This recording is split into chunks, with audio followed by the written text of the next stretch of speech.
I mean, it's such a basic question, and I'm sorry for it, but it's such a unique interpretation of any sort of literary work, blending in the theater elements. I just want to know how you came up with that idea, and what was the first initial challenge of how can we really sustain that for the duration of the film? You know, originally it was supposed to be set in a kind of naturalistic form, and we were looking at locations around England and Russia, and feeling kind of overwhelmed by the amount of travel that was required, right. And at the same time, for a while, I've been thinking about ways in which I can challenge the naturalistic form, and thought about the theatre as a metaphor for Russian society at the time, and for Anna's kind of received role as mother and dutiful wife, and so I kind of came up with this sort of metaphor, theatrical metaphor.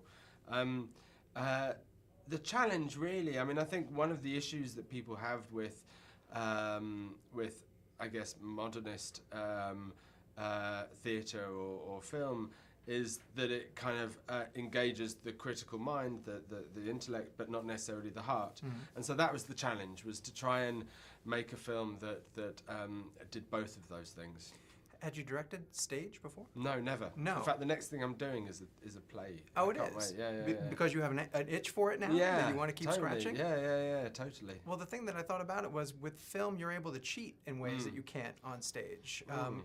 And there are certain scenes that I just want to pick your brain about how you did them, but I don't have the time. But like where you have a crowd of people dancing, and then all of a sudden it isolates to just two people dancing. Tell me, did you just clear people out? Yeah, literally. There was a point where everyone went, people were in groups. Right. And so as the camera went round, you went, group 1, and they all ran. Group 2, ran. Group 3, ran. Group 4, ran. I love that. And everyone just hitting the deck. Now, because of that, it must be extreme rehearsal, I would guess, with the cast? A lot of rehearsal. And I find that rehearsal is something, you know, that people underestimate within film. You know, I mean, if you look at someone like Charlie Chaplin, for instance, he rehearsed and rehearsed and rehearsed and rehearsed, and he shot those rehearsals.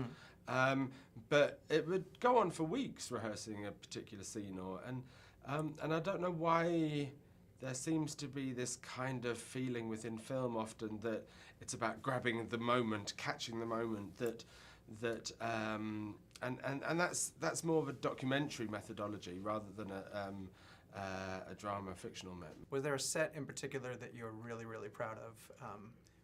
The ice skating rink, to me, was when I saw it indoors, I was like, this is phenomenal. Yeah, that was really exciting. And I enjoyed actually the set you have behind you now, the chandeliers and Betsy's soiree and the big firework display and all of that. You know, well, it's incredibly kitsch, really. No, but it doesn't. It doesn't come across campy at all, because you did get the emotions out of it. So. Yeah.